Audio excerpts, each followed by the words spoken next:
It was a plain email, no greeting, no warmth, just a few lines typed beneath Nina's signature sent from her iPhone.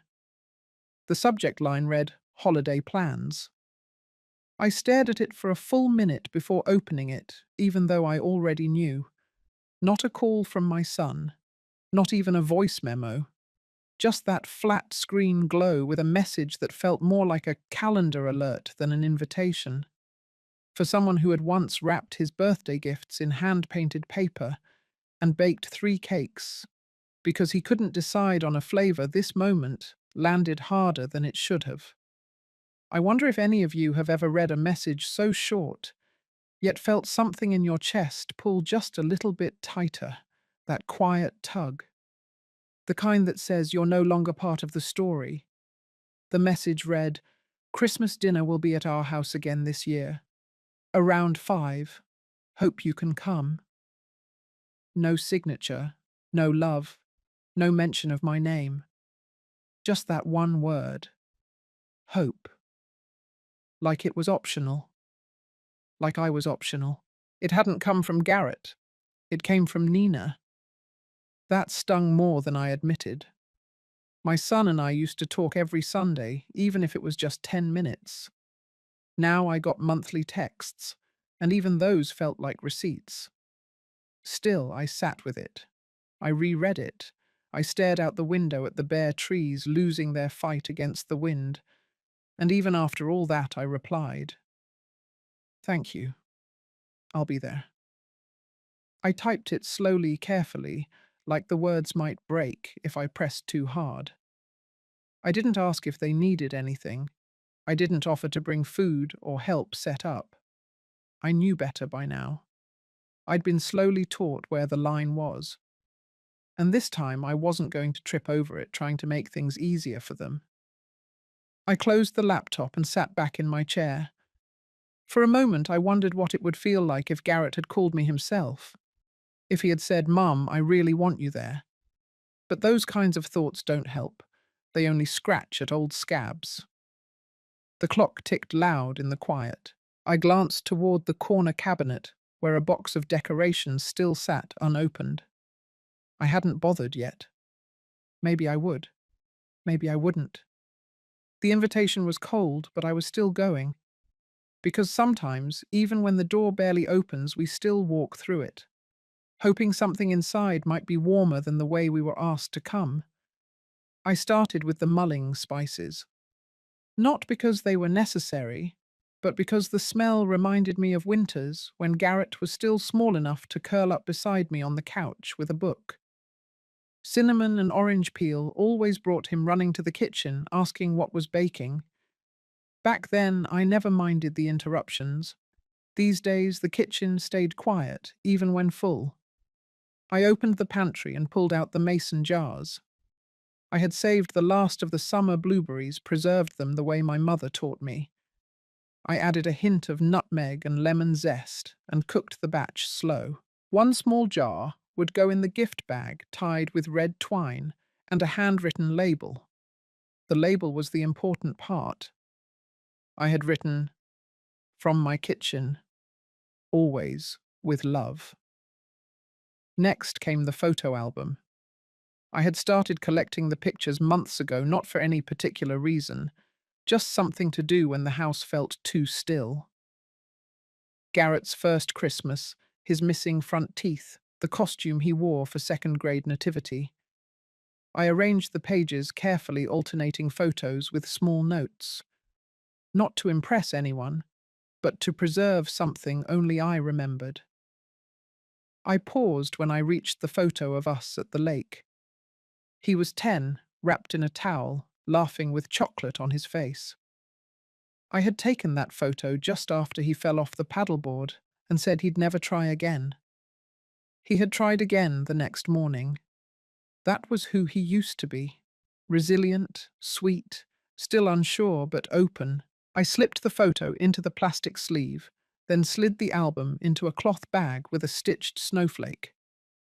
Beside it, I tucked the jar of preserves and the folded letter I had written on stationery Garrett gave me 5 Christmases ago.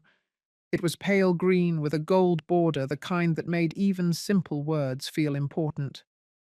I didn't write much, just enough to say that I hoped we would share more than space this year, that I missed the sound of him laughing without looking over his shoulder, that even now I still believed in second chances. The bag wasn't big. It wouldn't stand out under a glittering tree. But it carried 30 years of winter mornings, scraped knees, late-night school projects, and quiet prayers, whispered through closed doors. I placed it by the front door ready for the next morning. Even if I wasn't sure how I'd be received, I wanted to arrive holding something that reminded me of who I was. Not just Garrett's mother, but someone who remembered how to love even when the love wasn't returned. The sky had turned a soft, steely grey by the time I pulled into their neighbourhood.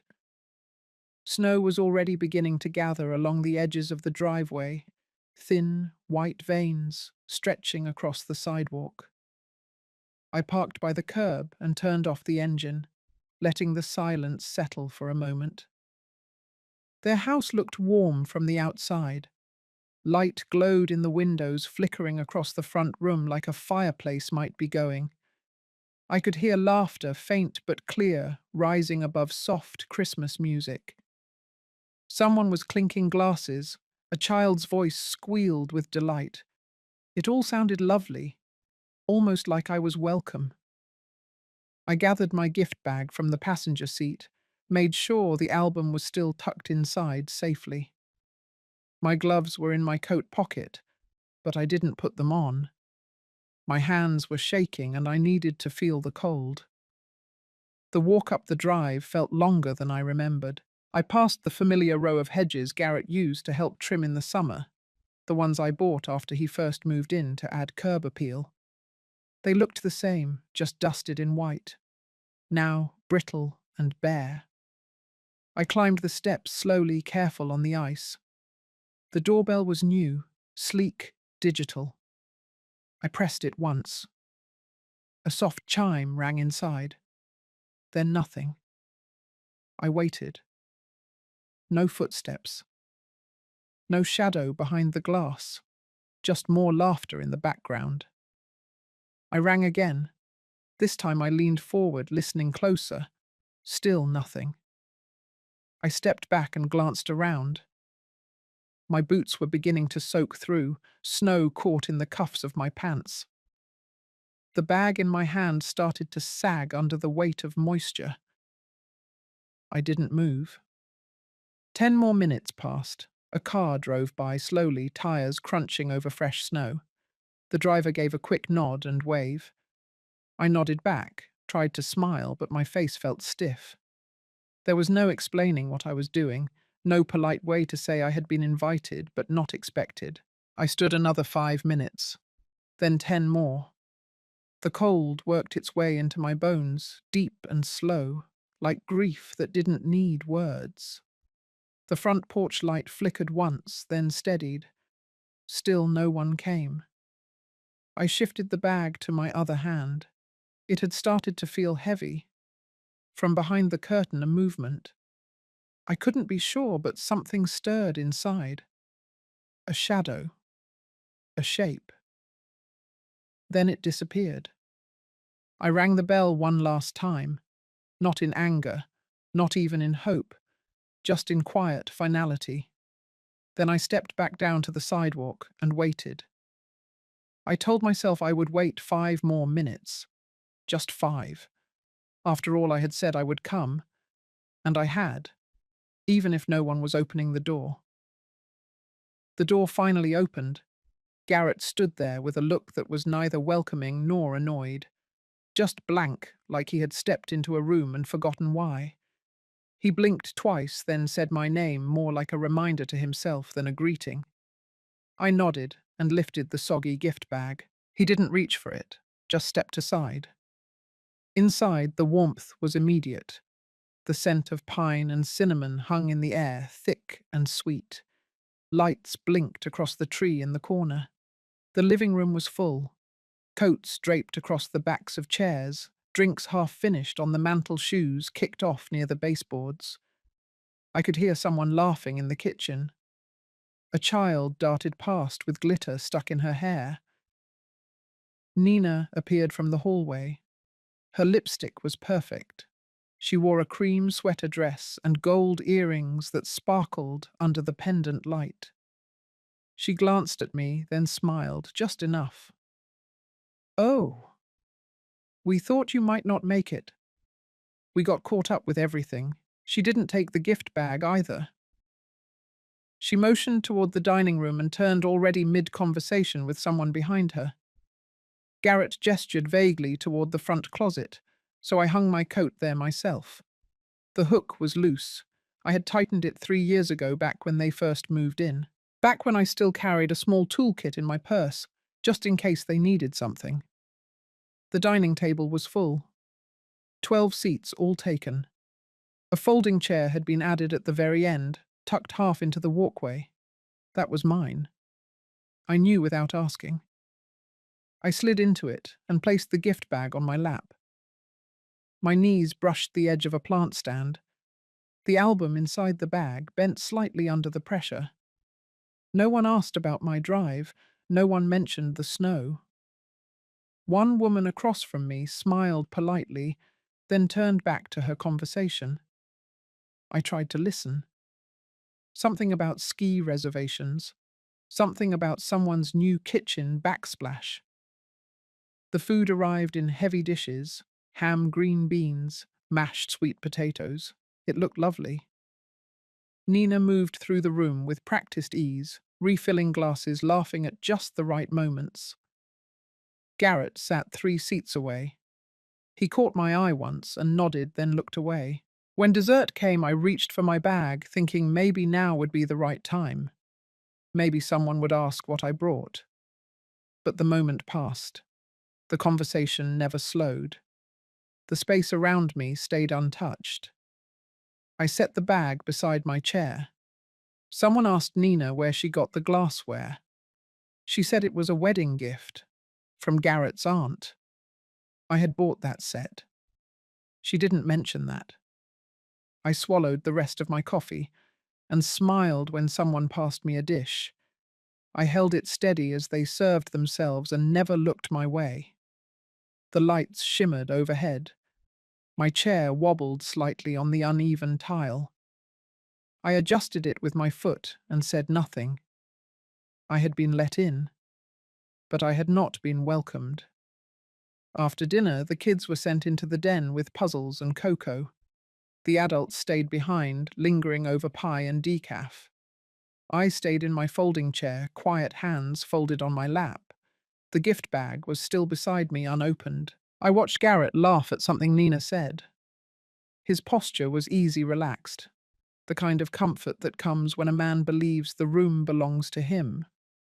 I remembered that same curve in his shoulders when he used to collapse onto our old couch after football practice. But now the boy I had raised had been replaced by someone with carefully measured gestures and polite detachment. Nina's niece came skipping back into the room. She couldn't have been more than 7. She looked at me with a squint, like trying to place a face she couldn't quite remember. Then she turned to Nina and said something in a stage whisper. "Is she the cleaning lady? Like Miss Janice at my school?" A few chuckles followed, soft and uncomfortable. Nina laughed the loudest, then waved her hand like it was nothing, just a kid being silly. But she didn't correct her. Garrett said nothing. I sat very still. I didn't correct anyone either. Not because I agreed, but because the room didn't feel like mine anymore. I had been invited, but not expected. Present, but not seen. Someone started clearing plates. Nina leaned toward Garrett and said they should set up the dessert station in the kitchen. He nodded and followed. As they walked away, I heard her mention getting a cleaning crew for next time. My name wasn't said, but I felt it float in the silence that followed. I stood and gathered the gift bag. The contents had shifted slightly inside the jar, tapping against the edge of the album. I didn't open it. I didn't offer it. I placed it gently behind my chair, out of the way, like something someone might find later, and wonder who left it behind. A soft hum of music played from the living room speaker. Someone lit a new candle, vanilla and cedar. I walked to the hallway and looked at the framed photos on the wall. A family beach trip, Garrett in sunglasses holding Nina close, their daughter in her dance costume. All recent, all polished. There were none of the old ones, none of the baby pictures I had taken, none from our old backyard. Not even the high school graduation where I stood in the front row cheering louder than anyone. It was as if I had been gently erased. I returned to the table just as Nina brought in a tray of tiny cheesecakes. She smiled at me, soft and vague, like someone greeting a distant cousin. Garrett avoided my gaze. I sat back down. No one asked me to share a memory. No one asked what I had brought. The evening unfolded without a single thread tying me to it. I had always known families could grow apart. I just hadn't realized mine had done it while I was still in the room. When the dishes were done, and most of the guests had left the house, thinned out into quiet, I stood near the hallway, unsure whether I was expected to stay or go. No one offered a blanket, no one mentioned the guest room. Garrett was helping Nina stack leftover containers, and neither looked my way. It was late. The wind had picked up outside, swirling snow against the windows. I cleared my throat softly and walked toward the den. There was a small pull-out sofa in the playroom. Not a real bed, not even a guest space, just something the kids used for movie nights and sleepovers. I had seen it once when I dropped off a box of old books Nina never acknowledged. The sofa creaked as I sat down. I pulled off my shoes and folded my coat over the armrest. There was no pillow. The only blanket in reach was a fleece throw printed with cartoon dinosaurs. I lay down slowly, knees bent, and pulled the blanket to my chest. The lights were dim, but I could still make out the shelves along the wall. Plastic bins of toys, a globe with missing countries, a finger-painted family tree where my name was not included. I lay still and stared at the ceiling. Years ago, I used to work the overnight shift at the hospital kitchen. 14 hours on my feet, trays upon trays of soft food and weak coffee. I would come home just before sunrise, aching, and still make Garrett's lunch before he left for school. It never felt like sacrifice. It felt like love. Now in this house I helped fund with quiet generosity. I was sleeping on a sofa meant for toddlers. No one had even said good night. I closed my eyes and let the ache in my hips anchor me to the room.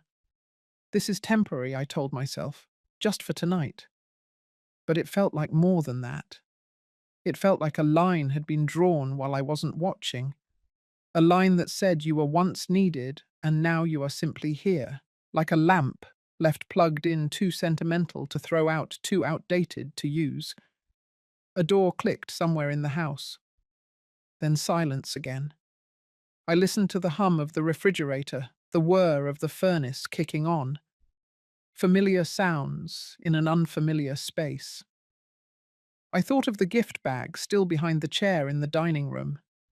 Maybe someone would find it tomorrow. Maybe they wouldn't.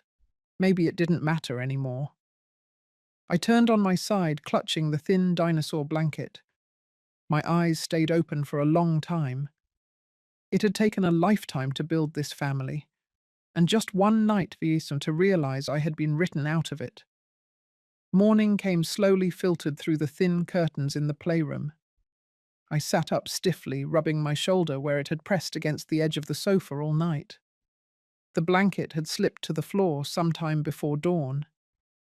My back ached and my neck had a tight pull from sleeping curled too tightly in too small a space. The house was already stirring. I could hear Nina in the kitchen, her voice low but steady, probably giving Garrett instructions about packing leftovers or sorting the recycling. There was no rush in their movements, no urgency. It was a normal day for them, just another morning after another holiday. I folded the dinosaur blanket and placed it neatly on the sofa, then slipped into the hallway. Garrett was at the counter pouring coffee into 2 mugs. He looked up when he saw me and hesitated. Then he smiled, soft but rehearsed like someone greeting an acquaintance at the grocery store. I stood there unsure if I should wait for something more. Nina appeared behind him holding her phone, already dressed, already polished. Garrett said they had been thinking. There was a senior community not far from here, just a few minutes out of town. Spacious, private. They had driven past it once and thought of me. He said it would be perfect, quiet but not isolated. I would have my own place, my own space. Freedom, he called it. Independence. I listened. Nina nodded along, supportive, helpful. She said it was about making sure I had comfort, that I deserved peace. The words came smoothly practiced like a pitch. They weren't asking. They were directing gently. It was not cruel. It was polite. But it was clear. They no longer saw me as part of this house, not even in the corners. I had become an item to be placed, to be positioned somewhere they could feel good about. A solution. A checked box. I smiled. I thanked them for thinking of me. Garrett looked relieved. Nina returned to scrolling her phone. No one asked Chowd how I slept. No one asked what I had hoped for when I came. I took my coat from the closet, the hook still loose, and slipped it on. The hallway mirror caught a slant of light from the window. I barely recognized the woman in it. Pale, quiet, smaller than she used to be. But the eyes still remembered everything.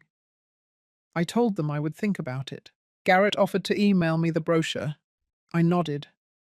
Then I stepped out into the cold. My car waited where I left it, dusted with snow, alone at the curb. I sat inside for a moment before turning the key. The house behind me didn't shift. No curtain moved, no door cracked open. It was done. They had made their suggestion, and I had heard it loud and clear. The road home felt longer than it should have. I drove in silence, the heater wheezing against the cold. My fingers were stiff on the steering wheel. The sky hung low, the kind of grey that swallowed sound and colour. Everything looked like it had been dipped in ice water. The cabin stood just where I left it. Quiet, steady, surrounded by pine trees, heavy with snow. It was small but mine. Bought years ago with the overtime pay I had saved, tucked away for weekends that never quite happened. Now it would be more than a weekend escape. It would be a return to something I hadn't named yet. Inside, the air was still. I turned on the lamps, lit the fireplace, and slipped into the wool slippers waiting by the door. The wood creaked under my feet as I walked to the small kitchen and put on a kettle. My hands moved without thought, finding the tea bags in the drawer, the same brand I always used. There was no voicemail from Garrett, no follow-up text, no email with brochures. I wasn't surprised. I pulled the financial folder from the cabinet above the sink. It was old, worn along the spine, thick with papers and notes I had written to myself. I opened to the page marked in red. The house Garrett and Nina lived in was still under my name. I had kept it that way because I thought it would make things easier, thought it would feel like a gift, a foundation for them to build on. I never once imagined they would try to build something without me on it. There were other papers, too.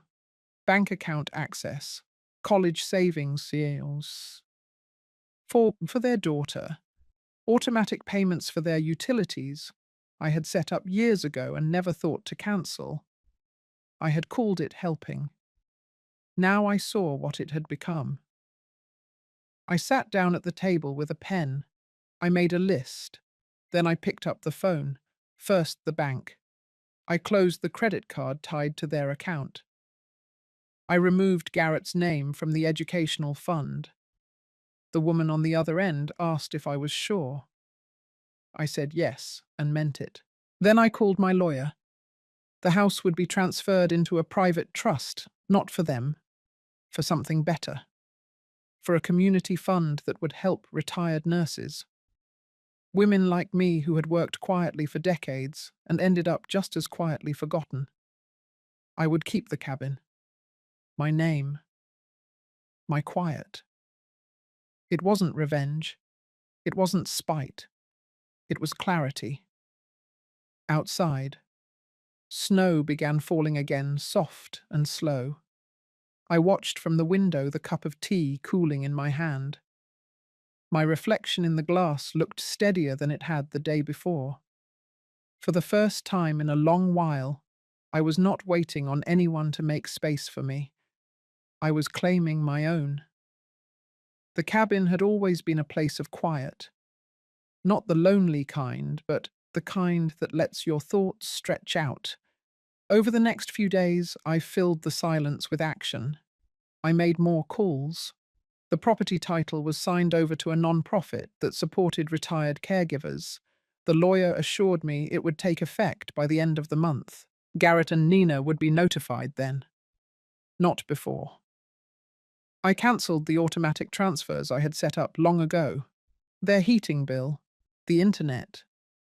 Little things I had been paying out of habit long after they stopped noticing. I called the financial institution handling the college fund and froze it. That one took longer. I had to answer 3 security questions. Each one reminded me how much of their life had been built from my fingerprints. Then I printed the new documents. They sat on my dining table, heavy with finality. My name still there. Their names gone. It didn't feel like revenge. There was no bitterness in my chest. Only a strange calm. Like closing a door that had been left open too long, letting in wind and cold. Garrett called 2 days later. The tone of his voice was tight. He didn't mention the house or the accounts directly, just said that something had come up and he was wondering if I had made any changes. I told him yes. He paused. He asked if we could talk about it. I said there wasn't much to discuss. I had thought about the offer he and Nina made, the one about the senior home. I told him I had declined it, not because it wasn't nice, but because I no longer wanted to be placed anywhere. I would rather choose my own space. He sounded confused, then a little annoyed. He said things were just getting complicated, that Nina was stressed, that the mortgage was due. I stayed silent. He asked what had changed. I said nothing had changed. I had just stopped pretending. He didn't reply right away. I could hear him breathing the way he used to when he was a boy and knew he was wrong but didn't want to say it. Then he said he understood. But I knew he didn't. Not really. Understanding would have come years ago when I stood outside his door in the snow, when his daughter mistook me for help, when Nina set out place cards with my name missing. This wasn't about punishment. This was about recognition. I had spent decades pouring everything I had into a family that no longer saw me. Now I was pulling that energy back, not to hurt them, but to remember myself. Outside, snow gathered in soft piles against the porch. I stepped outside with my tea and stood still as the wind swept past. This place was quiet, but it was no longer empty. 3 days passed before Garrett called again. This time his voice was softer, less clipped. He asked if he could stop by with his daughter. No details, just a visit. I said yes. Not because I wanted closure, I had already begun building that myself, but because I was curious what version of himself he would bring.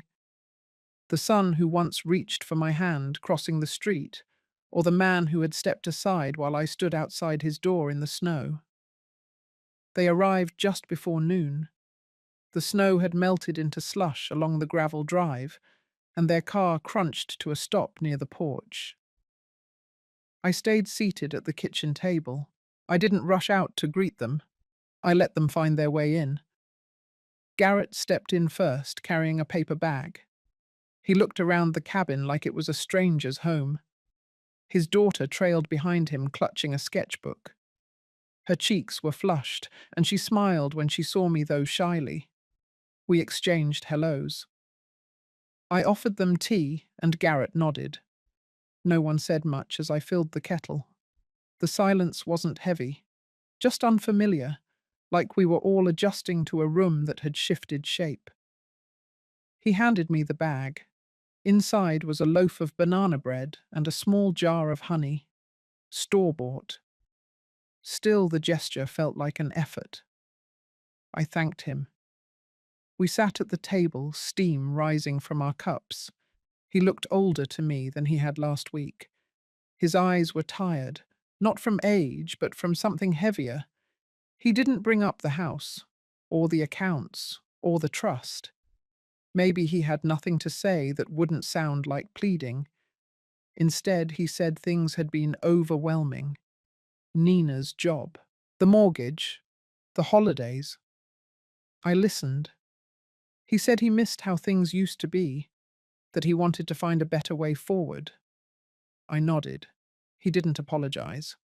But he said he hoped we could talk more often, maybe share Sunday dinners again. He said it like an invitation, but also like a favor. I told him I needed time, that I wasn't angry, I just wasn't willing to disappear anymore. He looked down, nodded, and placed his hand over the cup. No attempt to hug, no request to stay. His daughter drew quietly at the end of the table. When they stood to leave, she handed me the paper. A sketch of a cabin. A woman in a red coat standing outside a small fox curled at her feet. I smiled and thanked her. Garrett looked at me like he wanted to say something else, but he didn't. He stepped outside, held the door for her, and they left. The embrace never came, and I didn't wait for it. Some distances cannot be walked back with words. Some silences must be respected. In the quiet that followed, I pinned the drawing to the fridge and poured another cup of tea. The air inside the cabin felt unchanged, and yet something had shifted, not between us, but within me. Snow blanketed the lake in a quiet hush. From my window I watched as wind swept across the surface, carrying wisps of powder like breath across glass. The trees stood heavy with winter, tall and unmoved. Inside the cabin it was warm, the kind of warmth that comes not just from fire, but from decision. I sat at the table writing, not letters, not journals, just small thoughts, lines that floated into my head and needed to be kept. I had started doing that lately, not for anyone else, just for me. A quiet collection of things I never gave myself space to say out loud. There was a knock at the door that afternoon. Gentle, not urgent. I opened it to find Carol, my neighbor from across the lake. Older than me by a few years. Soft eyes, strong hands. She lived alone, too, in the small green house near the trailhead. She held out a tin of cookies and said she was gathering a few women from the area. Retired nurses, former caregivers, women who had raised families and now spent their days in the hush of the woods. They met every Thursday at the rec hall for tea, maybe a walk if the weather allowed. She said I would be welcome. I thanked her and took the cookies. Later that night, I sat by the fire and read the small flyer she left. Lantern Women. That was the name of the group. Something about that stayed with me. Lanterns. Quiet sources of light. Not loud, not blazing, just steady. The next morning, I bundled up and walked across the trail. Snow cracked beneath my boots. My breath came in small clouds. When I reached the hall, the door was already open. Laughter inside. Not loud, but full. I stepped in. Carol smiled and waved me over. No questions, no introductions read aloud, just space at a table, a mug already poured, a chair waiting. I sat down. There was a woman at the end of the table knitting, another sorting old photographs. One was scribbling on a notepad. They didn't try to make conversation right away. They didn't ask for stories. It felt like arriving at a place where you didn't need to explain yourself. For a moment I thought about Garrett, about the years I had measured my worth by how needed I was, about the silence I had mistaken for peace. I let that go. I stayed for 2 hours. When I returned to the cabin, the air felt lighter, not because anything had changed outside, but because I had chosen to take up space again, not as a mother, not as a caregiver, just as myself. I opened the tin of cookies and made tea. Snow fell steady through the trees. Across the lake, a light flickered on in Carol's house, and I did not feel alone. Winter settled deep into the trees. The lake froze solid, a pane of quiet glass, stretching wide under the pale sky.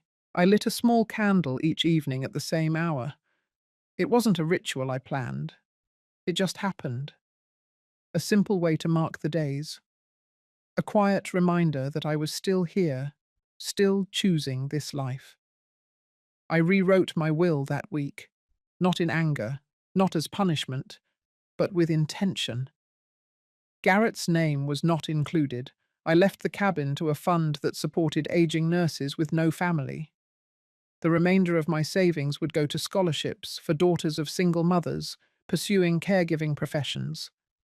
Not because I owed anything, but because I finally understood where my legacy belonged. There were no tears when I signed the papers, no hesitation, just the steady hum of the pen gliding across the page. Later I sat on the porch, wrapped in a wool blanket, hands curled around a mug of warm cider. The snow fell soft, and even brushing the windows, the railing, the ground. The world felt hushed but not empty. I didn't think about Garrett much anymore, not with bitterness, just with distance. There was a time when his approval had been the measure of my worth, when I believed that to be loved meant to be indispensable. But now, in the hush of this cabin, I knew better.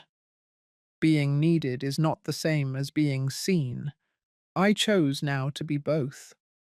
The candle flickered on the windowsill. Outside, the pines whispered as the wind moved gently through their branches. I closed my eyes. This, I thought, was peace. Not the kind that comes after conflict, but the kind you build slowly alone with your own hands. The kind that does not beg to be noticed, but endures anyway.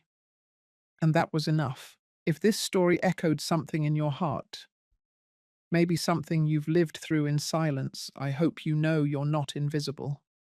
Sometimes reclaiming your voice means walking alone for a while, but in that quiet there is clarity. If you've ever been left out in the cold, may you find warmth not in their return, but in your own becoming. Let me know how this story sat with you. Or just sit here with me a moment longer.